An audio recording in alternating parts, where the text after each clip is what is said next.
Right now, someone is watching you. Not with curiosity, with calculation.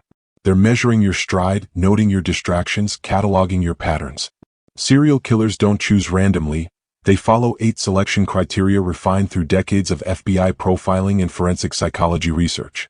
What you're about to learn comes directly from interviews with Ted Bundy, Edmund Kemper, Dennis Rader, and dozens of others who revealed their hunting methods. By the end of these 35 minutes, you'll understand the predatory calculus that determines who becomes prey, and more importantly, how to remove yourself from that equation entirely. Welcome. If you're here, you already understand something most people refuse to accept. The world contains predators who think differently than you do. They don't see people. They see opportunities, obstacles, and risks. Between 1970 and 2023, the FBI's Behavioral Analysis Unit interviewed over 300 incarcerated serial offenders. The findings were disturbing in their consistency. Victim selection isn't impulsive. It's methodical. It follows predictable psychological frameworks that forensic psychologists now use to prevent crimes before they happen. This isn't about creating paranoia. This is about understanding operational reality. The same way pilots study crash investigations to avoid accidents, you're going to study predatory behavior to avoid becoming a target. Here's what we're covering: 8 specific selection rules that predators use, consciously or unconsciously, when identifying potential victims. For each rule, I'll show you the psychological mechanism, real-world applications, warning signs, and practical defenses. This isn't theory. This is survival intelligence pulled from criminal case files, forensic psychology journals, and direct testimony from the people who committed these acts. Some of what you're about to hear will be uncomfortable. That discomfort? That's the sound of your threat detection system waking up. Let's begin. Pushpin the concept. Every predator begins with what criminologists call the vulnerability scan. They're not looking at your face. They're assessing your defensive capability in under 3 seconds. Can you fight back? Can you escape? Can you create a scene? This isn't about physical strength alone. Dennis Rader, the BTK killer, specifically chose victims based on what he called their resistance quotient. He studied body language, situational awareness, and environmental factors before making contact. The psychological principle? Predators are fundamentally risk-averse. They don't want challenges. They want certainty. Your perceived vulnerability directly correlates to your selection probability. Magnifying glass tilted left the reality. Let me show you how this works in practice. A woman leaves a grocery store at 9 p.m. She's on her phone, earbuds in, fumbling with bags. Her car is parked in a dimly lit corner. She walks slowly, distracted, keys buried in her purse. To a predator watching from 50 feet away, this isn't a person. This is a green light, low awareness, encumbered hands, isolated location, predictable destination. Every factor amplifies vulnerability. Now same scenario, different behavior. Woman exits, head up, scanning the parking lot. Phone away. Keys already in hand between her fingers. Walking with purpose toward a well-lit area. She makes brief eye contact with other shoppers. She's aware. The predator moves on. Too much risk. Too much awareness. The vulnerability scan failed, so he disengages. Warning: the warning signs.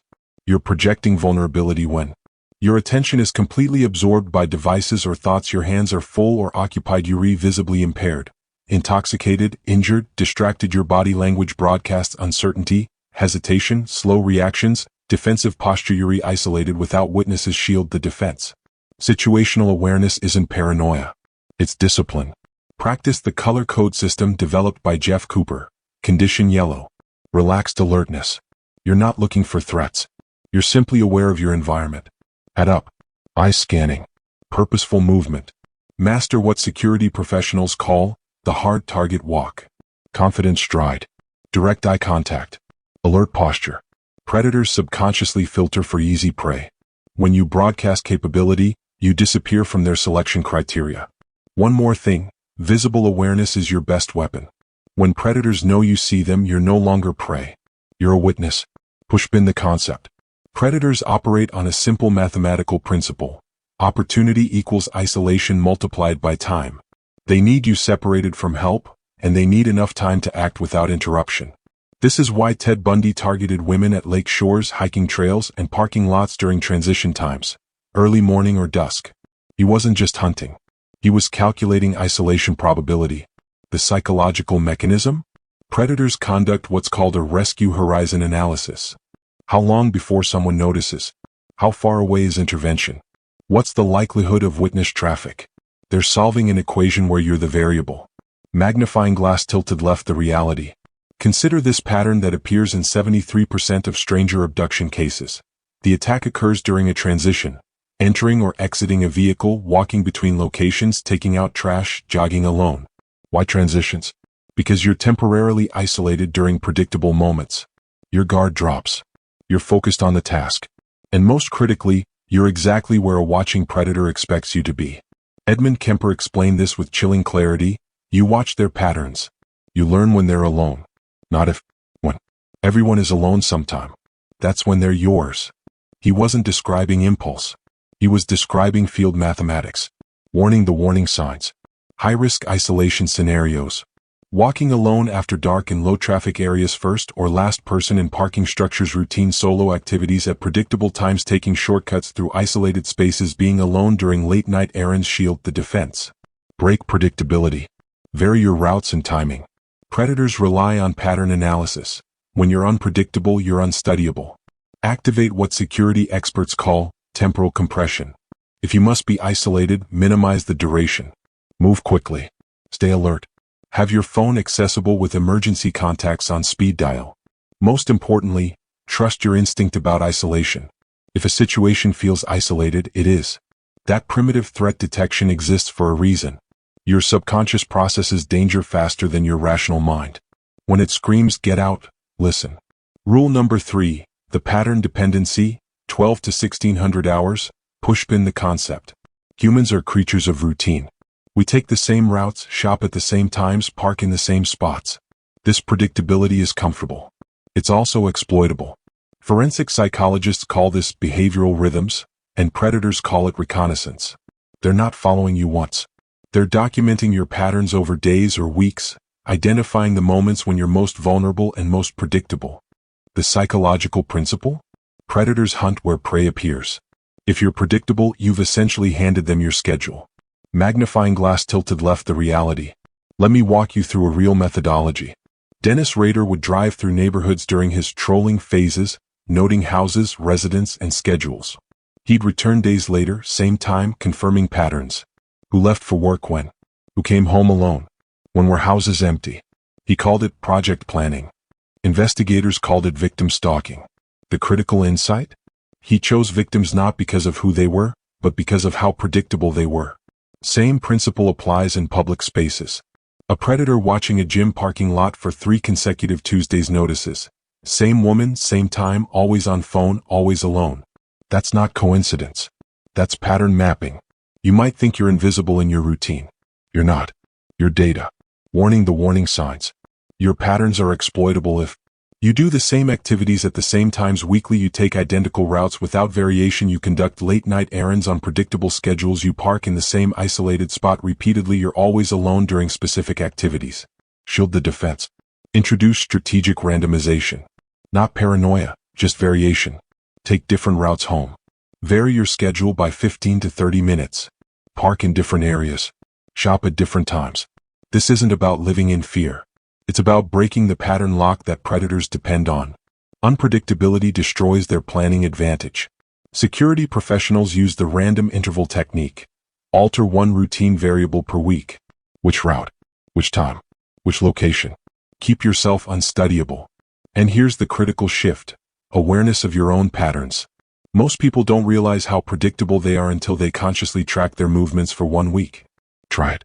You'll be disturbed by the consistency. Pushpin the concept. Every predator, whether they articulate it or not, conducts a cost-benefit analysis. Is this target worth the risk? What's the probability of success versus capture? Criminologists distinguish between high-risk and low-risk victim selection. Low-risk victims are those with minimal defensive capability, low social connection, and unlikely to generate immediate investigation. High-risk victims are the opposite. Connected, aware, likely to be missed quickly. The psychological framework? Predators overwhelmingly choose low-risk targets because their primary motivation isn't challenge. It's completion with minimal consequence. Magnifying glass tilted left the reality. Let me make this concrete. A predator is choosing between 2 potential victims in the same area. Target A, Young, fit, walking confidently with a friend, phone out filming their conversation, well-lit area, frequent passers-by. Target B, visibly intoxicated, alone, fumbling with keys in dark parking lot, no one nearby, stumbling gait indicating impairment. There's no contest. Target B represents minimal risk, maximum opportunity. Target A represents potential witnesses, physical capability, immediate evidence creation, and higher probability of resistance. This isn't about blaming victims.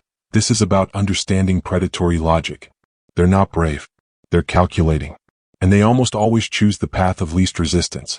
Warning: the warning signs.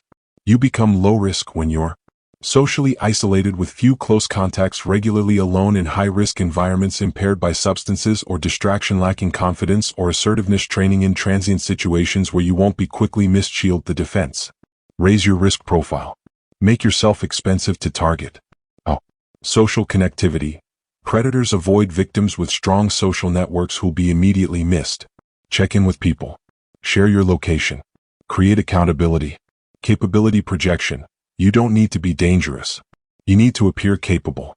Confident body language, direct eye contact, purposeful movement. These signal high risk to predators. Environmental awareness. Choose well-lit, populated spaces. When you must be alone, minimize duration and maximize visibility. The goal isn't invulnerability. It's making someone else the easier target. Harsh reality? Predators will always choose the lowest risk option available. Pushpin the concept. Not all victim selection is purely practical. Some predators choose based on what forensic psychologists call symbolic significance.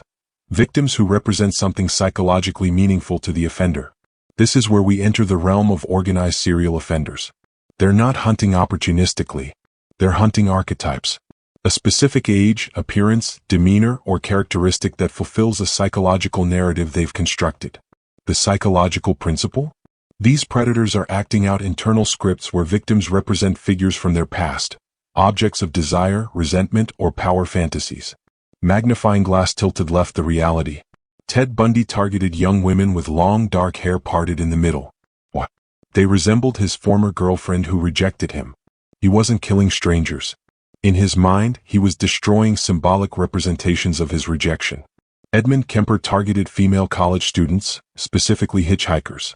What? They represented the academic world that rejected him and the mother who belittled him. Each victim was a proxy for unresolved rage. This pattern appears consistently. Predators select victims who match their internal template. Hair color, body type, age range, social status, behavior patterns. These become selection filters based on psychological fixation, not random opportunity. Here's what makes this particularly dangerous. If you match a predator's symbolic template, your objective vulnerability factors become secondary. You're selected based on what you represent, not who you are. Warning: the warning signs. Symbolic selection is harder to defend against because it's based on unchangeable characteristics. Your appearance, age, demographic profile. However, you can recognize when you're being observed with unusual intensity or inappropriate focus. Red flags include repeated encounters with the same person in different locations, staring that feels predatory rather than casual, someone who seems intensely focused on specific physical traits, questions that feel like information gathering rather than conversation. Shield the defense. You can't change your appearance to avoid symbolic selection, but you can disrupt the fantasy these predators are constructing. Assertive disruption. These predators rely on victim passivity that matches their fantasy script. When you respond with unexpected assertiveness, you break the psychological pattern they're projecting. Documentation. If you feel targeted, document it. Descriptions, dates, locations, photos if safe. Symbolic predators often conduct surveillance before acting. Creating a record can prevent escalation. Social visibility. Symbolic predators prefer victims who won't disrupt their narrative. Being socially connected and vocal about suspicious encounters makes you a riskier target for someone trying to act out a private fantasy. Pushpin the concept. Every predator asks one critical question: who will see this? Witness elimination isn't just about avoiding capture. It's about selecting victims in contexts where observation is impossible or unlikely. Forensic analysis of crime scenes reveals a consistent pattern. Predators engineer situations with minimal witness probability. They choose locations, timing, and circumstances that maximize privacy and minimize intervention likelihood. The psychological mechanism? It's called witness horizon management. Predators calculate not just whether someone might see, but whether anyone is likely to intervene even if they do see. Magnifying glass tilted left the reality. Let's examine the bystander effect in predatory contexts. Multiple studies show that attacks in public spaces often go uninterrupted not because there are no witnesses, but because witnesses don't recognize what they're seeing or don't want to get involved. Predators exploit this. They choose semi-public spaces, parking garages, stairwells, isolated corners of parks, where people might be present but unlikely to notice or intervene. They engineer scenarios that look consensual or non-threatening to casual observers. One investigator described a pattern. He would approach in a friendly manner, start a conversation, then gradually create physical separation from others. By the time the interaction became aggressive, they were already too far from help. And anyone watching from a distance just saw two people talking. That's witness elimination through staged normality. The attack doesn't look like an attack until intervention is impossible. Warning: the warning signs. You're in a high witness elimination scenario when someone is trying to move you to a secondary location. You're being isolated under friendly pretenses. The environment has potential witnesses who aren't paying attention. Someone is creating physical distance between you and other people. You feel you're being guided somewhere less populated. Shield the defense. Never, under any circumstances, go to a secondary location. This is the golden rule of personal security. If someone is trying to move you to their car, to a different area, to somewhere quieter, refuse absolutely. Your survival probability drops catastrophically with location change. Create witnesses intentionally.